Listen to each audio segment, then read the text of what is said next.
जो कहानी हम भारत में कुछ साल पहले देखते हैं, वही गरीब, अमीर, अछूत, ब्राह्मण वाली कहानी, सेम वही कहानी आज से लगभग 1000-1500 साल पहले यूरोप में देखी गई थी। यूरोप में हम लोग ये देखते हैं कि कैथोलिक चर्च यानी कि एक ऐसा समूह, धार्मिक समूह विकसित होता है, जो कि पूरे जनता को अपने वश में कर लेता है, धर्म के नाम पर। धर्म के नाम पर वो लोगों से कर लेता है, धर्म के नाम पर वो लोगों की जो किसान हैं, उनकी उपज लेना शुरू कर देता है। हम लोग देखते हैं कि कई प्रकार से लोगों का शोषण होना शुरू हो जाता है। हम ये भी देखते हैं कि ये जो चर्च के लोग हैं, ये वैज्ञानिक और तार्किक सोच के विरोधी थे और ये केवल और केवल धार्मिक चीज़ों को और नैतिक चीज़ों को ही आगे बढ़ाते थे। इसी के साथ हम ये भी देखते हैं कि आज से 1000-1500 साल पहले जो यूरोप है, उसमें सामंतवादी व्यवस्था चलती थी और उसके अंतर्गत भी हम देखते हैं कि कर वगैरह वसूलने का काम होता था किनका? सामंतों का। सामंत कौन होते थे? सामंत वो होते थे जो कि राजा के नीचे काम करते थे, मतलब कि राजा के नीचे के नीचे नीचे नीचे नीचे। हमने देखा था एक त्रिभुज, है ना? त्रिभुज हमने क्या देखा था? सबसे ऊपर राजा, फिर ऐसे, ये रहा हमारे पास राजा का क्षेत्र, ये रहा हमारे पास ड्यूक का क्षेत्र या अर्ल का क्षेत्र हमने देखा है। फिर उसके नीचे आता है बैरन, है ना? फिर उसके नीचे हमने क्या देखते हैं? नाइट देखते हैं और सबसे लास्ट में आते हैं किसान, जो कि सबके द्वारा सबसे नीचे तल के होते हैं, है ना? तो यहाँ पर हमारे पास जो ये किसान है, ये किसान कर देते थे इनको, इनको, इनको, इनको, सबको नहीं, मतलब अपने ऊपर वाले को देते थे, फिर ऊपर वाले इनको, फिर इनको, ऐसे करते, ठीक है? ऐसे कहानी जो है हम लोग की चलती थी। इसके अंतर्गत हम लोग ये भी देखते थे कि इन लोग को शादी करना है तो इनसे पूछ के, अब पूछने के बाद शादी कर भी लगता था, विवाह कर लगता था। शादी करना है तो इनसे पूछ के करो, कुछ और काम करना है तो पूछ के करो, है ना? किसी प्रकार का आंदोलन करेंगे तो उठा के सब मारेंगे, धाएँ-धाएँ सब फेंका जाएँगे। एक तरीके से देखें तो ये दास बन के काम कर रहे थे और मानो जैसे एक जैसे अंधा होता है ना, अंधा, वैसा काम कर रहे थे। कब से? ये लगभग 600 से 600 के आसपास का समय जो रहा, उस समय 600 के आसपास के समय में ये जो इनकी दासता है, मतलब दासपना वाला काम जो है, वो लगभग यहाँ पे था और 600 के बाद ये लगभग ऐसे चलने लगा एकदम ऊपर। पहले तो उठ ही रहा था, परंतु फिर ये ग्राफ और ऊपर होने लगा। तो कुछ इस प्रकार से हम लोग देखते हैं कि गरीबों का शोषण होए जा रहा था, होए जा रहा था, होए जा रहा था। फिर ये कहानी 600 से लगभग 1400 तक चलती रहती है। 1400 में हम लोग देखते हैं कि संकट वगैरह आता है। संकट वगैरह के अंतर्गत हम लोग ये भी देखते हैं कि जो शीतकाल है वो खत्म होता है। संकट के दौरान ही हम देखते हैं जनसंख्या भी बढ़ती है और जनसंख्या बढ़ने पर हम लोग देखते हैं कि उत्पादन जो है वो बढ़ता है और उत्पादन बढ़ता है तो किसानों के पास अधिक जो है एक तरीके से खाद्यान्न आ जाता है। वो खाद्यान्न को वो लोग अधिक से अधिक बेचते हैं और अधिक से अधिक धन कमाते हैं। धन कमाने के बाद हम लोग क्या कहेंगे भाई?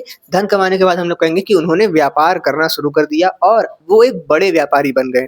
बड़े व्यापारी बनने के बाद क्या हुआ भाई? बड़े व्यापारी बनने के बाद हम लोग देखते हैं कि कुछ-कुछ तो एकदम स्वतंत्र हो गए। उनके पास इतना पैसा हो गया था कि वो लोग कहें कि ए चर्च वाले, हम पैसे वाले हैं, किनारे हटो। ए सामंतो, तुम लोग किनारे हटो, हम लोग बड़े आदमी हैं। तो उन्होंने राजा के शासन से अपने आप को मुक्त कर लिया और मस्त रहना शुरू कर दिया। ठीक है, चलो भाई, पैसा आने के बाद ऐसा हो भी जाता है ना? एक अलग ही एटीट्यूड आ जाता है इंसान के अंदर। तो वहाँ पर भी सेम वही कहानी चलती है। कब चलती है? 1400 के बीच में। उसके पहले क्या चल रहा था? उसके पहले का जो काल है, इसको हम लोग कहते हैं अंधकार युग, है ना? मैं अभी बताऊँगा, इधर सब कुछ बताऊँगा। तो अंधकार युग उसको कहते हैं। तो यही सब कहानी आज हम लोग देखने वाले हैं। तो ये जो पूरी कहानी है, इसमें हम लोग एक चीज़ अगर देखें, तो हम देखते हैं कि सामंतों और चर्चों का जो दबाव है, वो अच्छा खासा चल रहा था और इसी अच्छे खासे दबाव के कारण जो शोषण है, वो भी अच्छा खासा हो रहा था। शोषण अच्छा खासा हो रहा था, तो हम लोग देख रहे थे कि दास प्रथा एकदम मस्त चल रही थी, है ना? मस्त जो है उन लोग को दास बना लिया जाता था किसानों को। तो खैर, आज हम लोग देखने वाले हैं 14वीं सदी में जो परिवर्तन हुआ। मैंने बोला ना यहाँ पर कुछ 600 के आसपास में था, 14वीं में कुछ होता है, संकट वगैरह आता है और फिर हम लोग देखते हैं कि जागरूक व्यापारी जो है धन कमाने लगे, है ना? ऐसा कुछ हुआ। तो व्यापारी आगे बढ़ने लगे। चलो भाई, तो 14वीं सदी में जो परिवर्तन हुआ वो कैसा परिवर्तन हुआ? हम लोग देखते हैं कि शीत युग का अंत होता है। मैंने बोला है ना, शीत युग का अंत होता है। तो क्या होता है, मौसम गर्म होता है। अब मौसम गर्म होने के बाद बहुत सारे काम करने का मन भी करता है। जब हम ठंडे में रहते हैं तो काम करने का मन नहीं, मन सुकुड़ा के हम रहते हैं। अभी जैसे कि अभी हम लोग का समय चल रहा है गर्मी का, सॉरी गर्मी का नहीं, ठंडी का। परंतु अभी जो समय है ये धीरे-धीरे धूप आ रहा है, तो आज गर्म का मौसम हो गया है। तो गर्म हो गया तो आज मैं भी थोड़ा-मोड़ा वीडियो बढ़िया से बना पा रहा हूँ। और ठंडी में ठिठुर के वीडियो बनाता था, है ना? तो हम जनरली काम वगैरह बढ़िया से नहीं करते हैं, इसलिए लोग जल्दी बच्चा-वच्चा पैदा नहीं करते हैं ठंडी के समय में, है ना? शीतकाल रूस में चले जाओ, कहाँ बच्चा पैदा, मन नहीं करता है उन लोग का, है ना? तो गर्मी वाले क्षेत्र में जाओ, वहाँ भी बच्चा पैदा करते हैं, क्योंकि एनर्जी आ जाता है ना धूप से। तो मौसम गर्म हुआ, जनसंख्या जो है वो बढ़ी, कृषि में वृद्धि हुई, मैंने बताया है। अधिशेष उत्पादन हुआ, मैंने बताया था ना कि उत्पादन अधिक हुआ, तो वही है अधिशेष उत्पादन, यानी कि अधिक उत्पादन हुआ। तो व्यापार बढ़ा और व्यापारियों का समूह बनने लगा, जिसको कि हम लोग गिल्ड कहते हैं, जिसको कि हम लोग गिल्ड कहते हैं। व्यापारियों का समूह बनने लगा। अब व्यापारियों का समूह बनने लगा और हम लोग देखते हैं कि ये जो गिल्ड समूह है ये राजा को प्रत्यक्ष रूप से कर देने लगा। अब ये राजा को प्रत्यक्ष कर देगा तो दबदबा किसका होगा? राजा मतलब हम अभी की बात करो तो भैया मोदी जी, ये रहे अडानी, ठीक है? अडानी इसको पैसा दे रहा है, भले ये मोदी का ये क्षेत्र है, इस क्षेत्र के अंतर्गत ही अडानी आता है, परंतु अडानी कहेगा कि झुको तो मोदी झुक जाएंगे। अडानी कहेगा कि तुम बांग्लादेश पर कुछ बोलना, मोदी चुप हो जाएंगे। क्यों? क्योंकि पैसा मिल रहा है ना भाई, पैसा मिल रहा है अडानी की तरफ से। तो ये सब कहानी है। तो ये जो कहानी चल रही है, हालांकि ये तो मैं कट कर देने का मन कर रहा है मेरा, बट चलो ठीक है, अपलोड कर दूंगा इस चीज़ को, जो होगा देखा जाएगा। चलो भाई, सो व्यापार बढ़ा, राजा शक्तिशाली होता है। जब अडानी पावर दे रहा है, पैसा दे रहा है मोदी जी को, तो मोदी जी पावरफुल हो रहे हैं, और मोदी जी पावरफुल होंगे तो क्या होगा जनाब? तो हम लोग देखते हैं कि नगरों का विकास होता है। पैसा आया तो नगरों का विकास होता है। क्यों होता है? क्योंकि पैसा है भाई। और इसी के दौरान इटली के कुछ नगरों का नाम हम लोग देखते हैं। इटली के एक नगर है, इटली के नगर, प्रमुख नगर जो हैं वो हैं, एक जिनेवा करके हमने नाम सुना है। वो जिनेवा नहीं, जिनेवा तो है स्विट्जरलैंड वगैरह में है ना? ये जो नाम है इसका नाम है जिनोवा, है ना? जिनोवा, इटली का एक जिनोवा नाम का जगह है, फ्लोरेंस नाम का जगह है ना? देखो जिनोवा है, फ्लोरेंस है, और एक है बेनिस, है ना? फ्लोरेंस है और एक है बेनिस। चलो भैया, इन सब जगह पर हम लोग देखते हैं विकास होने लगता है। विकास होने का मतलब कि विकास होने का मतलब विकास हो रहा है, और क्या? ठीक है, मंगोलों व सिल्क रूट से व्यापार हो रहा है, हम ये भी देख रहे हैं। मंगोलों के द्वारा, मंगोलों से मतलब कि, और जो सिल्क रूट है उस समय का, उस सिल्क रूट के माध्यम से हम लोग देख रहे हैं कि व्यापार वगैरह अच्छा खासा चल रहा है। उसके बाद क्या हुआ कहानी? उसके बाद कहानी ये हुआ कि ये शहर राजा स्वतंत्र होकर स्वायत्त शासन करते थे। स्वायत्त शासन करते थे हमारे इटली जिनोवा, इटली के जिनोवा, फ्लोरेंस, वेनिस। तो ये सब जो शहर हैं वो स्वायत्त शासन करते थे। इसलिए हम लोग देखते हैं कि यहाँ अमीर लोगों द्वारा स्थापित समितियों का शासन चलता था। अब राजा शासन नहीं करेगा तो कौन शासन करेगा? वही व्यापारी ही शासन करते थे, उन्हीं व्यापारियों का एक समिति शासन करता था। चलो भैया, और हम लोग देखते हैं कि ये जो व्यापारी वर्ग है जब पैसा कमाने लगा, तो जितने चर्च वाले थे, सामंती व्यवस्था है, इन सब से ये आगे निकलने लगा, है ना? और ये जीवन का उद्देश्य भी हमारा होना चाहिए कि मतलब पैसा कमाना नहीं, परंतु अपने लेवल का जो है, अपने जो बुद्धित्व है, इसको, चेतना का स्तर को ऊपर करना उद्देश्य होना चाहिए। पैसा वगैरह तो आता जाता रहेगा। खैर, स्वतंत्र और स्वतंत्र मतलब चर्च से स्वतंत्र हुए। अब इटली के निवासी अपनी तुलना प्राचीन ग्रीस से करने लगे, और प्राचीन इटली से करने लगे। प्राचीन ग्रीस और इटली से ये जो है अपनी तुलना करने लगते हैं। अब क्या होता है भाई, प्राचीन ग्रीस व इटली से जब तुलना करने लगते हैं तो ये कहते हैं कि ये जो समय काल है, ये जो समय काल है, ये समय काल है 600 से पहले की कहानी को हम लोग ध्यान से देखें, तो यहाँ पर हम लोग देखते हैं कि काफ़ी विकास होता है। यहाँ पर जो चीज़ें हैं वो बढ़ रही होती हैं। क्या बढ़ रही होती हैं? यहाँ पर वैचारिक क्रांति हो रही होती है, यहाँ पर दार्शनिक क्रांति हो रही होती है, बहुत कुछ हो रहा होता है। परंतु 600 से 1400 के बीच का समय जो है, क्योंकि उसमें ये धर्म वगैरह काफ़ी इंक्लूड हो गया था, इसी के इंक्लूड होने के कारण यहाँ पर जो मतलब बहुत खड़बड़-खड़बड़ मचा रहा, है ना? खड़बड़ मचा रहा पूरा। फिर यहाँ पर आके ये सिस्टम जो है बढ़िया हो गया। तो हम ये देखते हैं कि ये लोग प्राचीन ग्रीस से तुलना करने लगे। मतलब कि अब यहाँ इसके बाद के जो लोग हैं, सन 1400 के बाद के जो लोग हैं, ये लोग तुलना करने लगते हैं अपनी कि मान लो अदमिया है ये, 1400 का कोई आदमी है। ये कह रहा है कि आज से इतने 100 साल पहले जब हम लोग 400 में थे लगभग 400 एडी में, तो भी ऐसा ही माहौल था। ये जो समय चल रहा है ना, इस समय जो युवा है वो सोया रहा। क्या रहा? सोया रहा। सोया रहा। सोया-सोया क्या कर रहा था? बस सो रहा था वो। उसको कोई मतलब नहीं था कि हमारे ऊपर दास्ता हो रही है, हमारे ऊपर जो है दास्ता मतलब कि दास प्रथा चल रही है, हमारे ऊपर जो है कि एक दबाव बनाया जा रहा है। ये सब उससे कोई मतलब ही नहीं था। अभी की बात करा जाए तो हिंदू मुस्लिम करके इतना ज़्यादा हम लोगों ने बना के रखा है। मैंने एक इमेज देखा, वहाँ पर साउथ जो हमारा इंडिया है, एक एरिया में इस्लामिक इस्लामिक मतलब कि इस्लामिक कह रहा हूँ मैं, ईसाई धर्म के जो चर्च हैं वो इतना ज़्यादा हो गए हैं कि वहाँ पर ईसाई लोग बसने लगे हैं, है ना? हिंदू मुस्लिम करते-करते तुम लोग देखोगे कि कोई दूसरा आके तुम्हारी रोटी खा के निकल जाएगा, ठीक है? मुस्लिम वगैरह की बात की जाए तो मैंने एक और पोस्ट देखी, उस पे मैंने शोध नहीं किया, परंतु मैंने देखा कि वो एक ऐसे पूरा था और लिखा था इंडिया हिंदू वर्सेस मुस्लिम। फिर गया बांग्लादेश हिंदू वर्सेस मुस्लिम। फिर गया शायद फ्रांस में भी गया था वो, फ्रांस में भी ईसाई वर्सेस मुस्लिम। फिर उसके बाद मोरक्को, ऐसे करके काफ़ी सारे था कि उसमें मुस्लिम एक तरफ, बाकी बहुत सारे धर्म एक तरफ।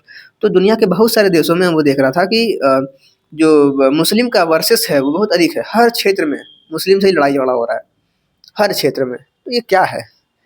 ये है अंधकार युग अभी का। ये क्या है? अंधकार युग। जो ये समय बता रहा हूँ ना, सोया रहा, ये सोया हुआ समय है। अंधकार युग से वैचारिक क्रांति आएगी, जब दर्शन बढ़ेगा, जब विज्ञान बढ़ेगा, आर्थिक प्रगति होगी, तो ये जो है, जो प्रकाश निकल रहा है, ये प्रकाशित होकर पूरे हर व्यक्ति को भर देगा ज्ञान से। तो भैया जो है, हम लोग देखते हैं कि लंबी नींद के बाद जागा। यहाँ पर क्या था? जागा रहा इंसान। ये 600 का समय आया, है ना? ये 600 का समय आया तो क्या हुआ? सो गया। क्यों सो गया? क्योंकि चर्च वगैरह लाकर धर्म कर रहे थे, ठीक है? तो यहाँ पर सोया रहा इंसान और यहाँ पर जागा रहा।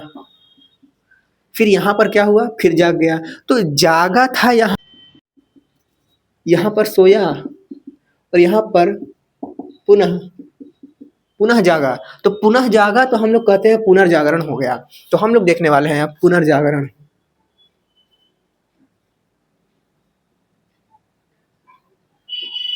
पुनर्जागरण हम लोग देखने वाले हैं, ठीक है? पुनर्जागरण क्या है भाई? तो 600 से पहले की कहानी देखी जाए तो प्राचीन ग्रीस व रोम में कला, संस्कृति, दर्शन आदि का विकास हो रहा था। 600 के बाद हम लोग क्या देखते हैं? सामंत व चर्च के कारण विकास जो है वो डाउन रहा। हम लोग इसको कहते हैं अंधयुग। अंत नहीं, अंधयुग। हम लोग कहते हैं इसको अंधयुग। उसके बाद 1400 के बाद हम लोग बात करें तो हम लोग देखते हैं कि पुनः नगरीय जो विकास है वो आरंभ हुआ। इसको हम क्या कहते हैं? जागा, परंतु पुनः जागा तो हम लोग क्या कहते हैं? पुनर्जागरण हुआ। पुनर्जागरण हुआ। सोकर जाग गया तो पुनः जागरण हुआ। हम लोग देखते हैं कि 14वीं शताब्दी में बौद्धिक आंदोलन शुरू हुआ। बौद्धिक आंदोलन का सीधा मतलब है कि इंसान जागने लगा, मानवता का विकास हुआ, आर्थिक विकास हुआ, दर्शन का विकास हुआ, यानी कि फिलॉसफी का विकास हुआ। फिलॉसफी मतलब कि इंसान का जो एक तरीके से स्टडी है, मान के चलो, है ना? चीज़ों को देखने का जो समझ है, दर्शन। वैसे तो फिलॉसफी की पूरी पढ़ाई होती है, बट अभी के लिए हम लोग कह सकते हैं कि भाई देखने का नज़रिया ही दर्शन है, ठीक है? और सबका अपना-अपना दर्शन होता है। चर्च और अभिजात वर्ग का विरोध हुआ। नवीन विचारों व आधुनिकता को जन्म दिया गया। हम लोग देखते हैं कि इटली के फ्लोरेंस में पुनर्जागरण हम लोग देखते हैं आरंभ होता है। फ्लोरेंस में, फ्लोरेंस लिखा है जी, फ्लोरेंस में। इटली में पुनर्जागरण का कारण हम लोग देखते हैं अब। तो इटली के फ्लोरेंस में सबसे पहले क्या हुआ, पुनर्जागरण का आरंभ हुआ। कहानी आगे बढ़ती है, इटली के पुनर्जागरण का कारण क्या था, इटली में ही क्यों हुआ। इटली में ये हुआ कि यहाँ पर बता देता हूँ मैं कि कुछ लोग थे जो कि भाग के आए थे इटली। वो लोग कौन थे, वो लोग थे कुस्तुनतुनिया क्षेत्र के, यानी कि तुर्की के आसपास के क्षेत्र के। हमने देखा था रोमन साम्राज्य में कि रोमन साम्राज्य दो भागों में बटा था, एक पश्चिमी और एक पूर्वी। पश्चिमी वाला तक सब कबीले वाले सब आकर मार दिए उसको। अब पूर्वी वाला का क्या हुआ था, पूर्वी वाले का जो ये हाल था कि मान लो ये हमारे पास इटली है, ऐसा नहीं है इटली, इटली थोड़ा सा मैं बोलूँ तो ऐसा है, कैसा है Italy, Italy Italy Italy Italy, हाँ ऐसा है इटली। इटली जो है ऐसा है, इटली जो है कुछ ऐसा है, ठीक है। और ये पूरा यूरोप है मान लो, एंड पूरा ये एरिया है, यहाँ पर मान लो कुस्तुनतुनिया है, ये रहा हमारे पास इटली। तो कुस्तुनतुनिया पर हम देखते हैं कि यहाँ पर अरब होते थे, अरब वाले कब्जा कर लेते हैं कुस्तुनतुनिया पे। अब कुस्तुनतुनिया पर इस्लामों का आक्रमण हुआ, अरब कब्जा करनी है, तो ये भाग के आए इटली। इटली भाग के कहाँ आए, अरे ससुर का नाती, मान लो कि तुम्हारा शादी है और तुम जो है अपनी गर्लफ्रेंड के साथ भाग गए। तुम भाग के बिहार जाओगे तो मज़ा आएगा, तुम राजस्थान जाओगे तो मज़ा आएगा। राजस्थान जाओगे तुम्हें वहाँ के लोग स्वीकारेंगे ही नहीं। तो तुम कहाँ जाओगे, तुम जाओगे मुंबई जैसे शहरों में, जहाँ पर की वैचारिक क्रांति है, जहाँ पर की लोगों से मतलब ही नहीं है, लोग अपने काम में बिजी हैं, ठीक है। तुम्हारे ऐसे पाँच छः तुमको और वहाँ पे मिल जाएंगे भले, है ना। तो ये लोग यहाँ पर इसलिए आते हैं क्योंकि यहाँ पर क्या होता है, लोग विचार से खुले होते हैं, तो लोग यहाँ आना शुरू कर देते हैं। तो यहाँ पर हम लोग देखते हैं कि दर्शन वगैरह बढ़ना शुरू हो जाता है, बड़ा बड़ा बड़ा बड़ा। जितने भी यहाँ पर कलाकार हैं, दार्शनिक हैं, वो सब कूद कूद के यहाँ पर आते हैं। कहाँ आते हैं, इटली आते हैं। तो इटली में हम लोग देखते हैं कि कुस्तुनतुनिया का जो पतन होता है वो 1453 में होता है और अरबों का आक्रमण होता है, कब्जा होता है। तो यहाँ से लेखक, कलाकार, प्रबुद्ध वर्ग आकर इटली भाग आते हैं। उसके अलावा हम लोग क्या देखते हैं कि इटली में नगरों का विकास होता है। इटली में क्या होता है, नगर बढ़ते हैं, नगरों का विकास होता है, सामंत व्यवस्था घटती है, चर्च व्यवस्था कम होती है, तो ये सब कमज़ोर पड़ने लगते हैं। तो ये भी एक कारण है। इटली में स्वायत्त समितियों का जो शासन है वो नवीन विचारों को अपनाता है। इटली में हम लोग क्या देखते हैं भाई, नवीन विचार आते हैं। किसके कारण आते हैं, जो स्वायत्त समितियां हैं उनके द्वारा आते हैं। तो ये सब कहानी है भाई। तो यही कारण है कि इटली में पुनर्जागरण होता है। एक और कारण हम लोग देखते हैं, एक और कारण क्या है भाई, कि इटली में मानवतावादी विचार का विकसित होना।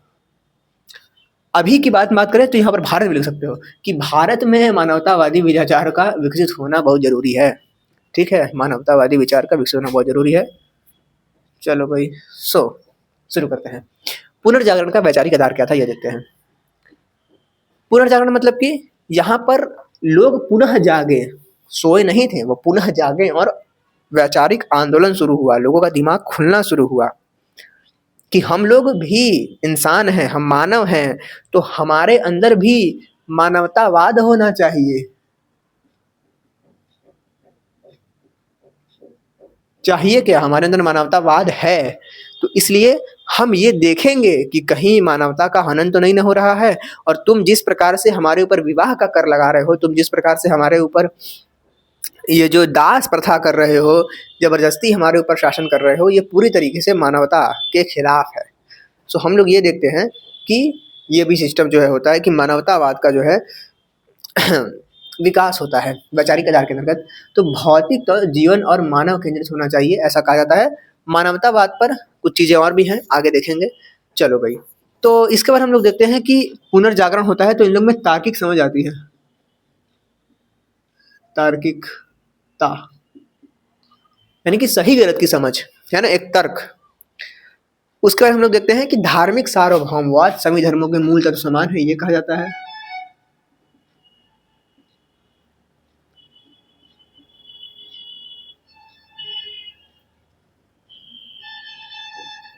सभी धर्मों के मूल तत्व समान है, ये कहा जाता है। इसके बाद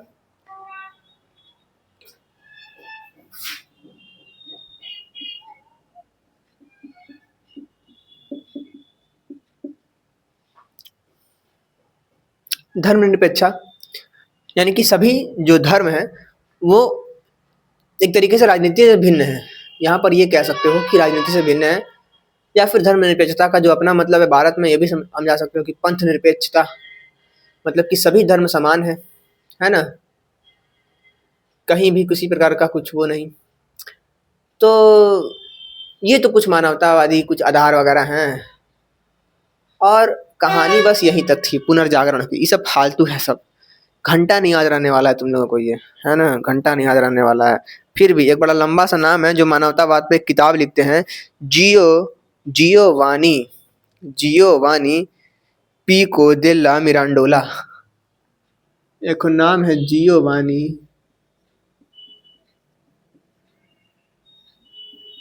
पीको डेल्ला मिरांडोला। ये जो होते हैं ये अपनी किताब on the dignity of man पर लिखते हैं तर्क के बारे में, वाद विवाद के बारे में। और ये कहते हैं कि तर्क और वाद विवाद के द्वारा सत्य की खोज की जा सकती है। मानवतावाद के अंतर्गत ये आते हैं पेट्रार्क, जिनको कि मानवतावाद का जनक कहा जाता है। तो फ्रांसिस्को पेट्रार्क आते हैं जो कि मानवतावाद के जनक कहलाते हैं। सिसरो आते हैं, सिसरो ह्यूमेनीज आते हैं। दांते आते हैं, दांते तो फेमस है भाई। जियोटो आते हैं। तो ये लोग जो है वो मानवतावाद के बारे में बताते हैं। उसके अलावा प्रमुख दार्शनिक जो है और भी आते हैं, ये फेमस है। आंड्रेसियस बिसेलियस और डोनाटेल्लो कला में यथार्थवाद यानी कि कला में रियलिस्टिक कलावाद ये जो है वो प्रदर्शित करते हैं। मुद्रण का विकास होता है। गुटेनबर्ग जो है वो बाइबल की 600 प्रतियां छापते हैं। और जो है ये कहानी हमारी इतनी ही रहती है कि बदलती हुई संस्कृति। तो यही हमारी कहानी थी। हम लोगों ने आज क्या क्या देखा, शीत युग का अंत होता है, मौसम बदलता है, कृषि बदलता है, देश उत्पादन होता है, गिल्ड वगैरह आते हैं, राजा का शासन करते हैं, नगरों का विकास होता है, इटली के जिनोवा में विकास होता है, फ्लोरेंस विकास होता है, बेनिन में विकास होता है, बेनिस में विनाश होता है, विनाश नहीं होता है, सिल्क रूट से व्यापार होता है, स्वायत्त शासन होता है, और यहाँ अमीर लोगों द्वारा स्थापित समितियों का शासन होता है। उसके बाद ये अभिजात और चर्च से स्वतंत्र होते हैं। फिर चर्च से स्वतंत्र होते हैं तो ये लोग कहते हैं कि अरे ससुरकनाती, ये तो प्राचीन ग्रीस और प्राचीन जो हमारा रोम या इटली है, रोम यहाँ पर लिख दो, है ना, रोम ले लो, ये रोम से तुलना करते हैं और कहते हैं कि बड़ी लंबी नींद के बाद ऐसा लग रहा है हम जागे हैं। तो बड़ी लंबी नींद के बाद हम जागे हैं तो हम कहते हैं कि हम पुनर्जागरण हुआ है। क्यों? क्योंकि प्राचीन समय में ग्रीस और रोम में जो कला संस्कृति का विकास है वो काफी अच्छे से हुआ था। बीच में जो है वो अंधा युग शुरू हो गया, अंध हो गए थे सब लोग, तो वो अंधा युग कहलाया। उसके बाद जब वैचारिक क्रांति हुई, जब विकास हुआ, जब व्यापारियों का विकास हुआ, तो व्यापारी कहें कि ससुरकनाती हम लोग तो बड़ा बेकार समय में जी रहे हैं। तो पुनः जो नगरीय विकास है वो आरंभ होता है और पुनर्जागरण आरंभ होता है। 14वीं शताब्दी में बौद्धिक आंदोलन शुरू होता है, अभिजात चर्च पर विरोध होता है, विचार नए आते हैं, पुनर्जागरण आरंभ होता है। कहाँ पर? इटली के फ्लोरेंस में। इटली में ही क्यों हुआ? क्योंकि कुस्तुनतुनिया के लोग जो है वो यहाँ पर आए, समितियों के नवीन विचार के कारण, अभिजात वर्ग और चर्च वर्ग कमजोर के कारण। उसके बाद ये सब कहानी फालतू है। आगे बढ़ते हैं, नेक्स्ट वीडियो में मिलते हैं किसी नए टॉपिक के साथ।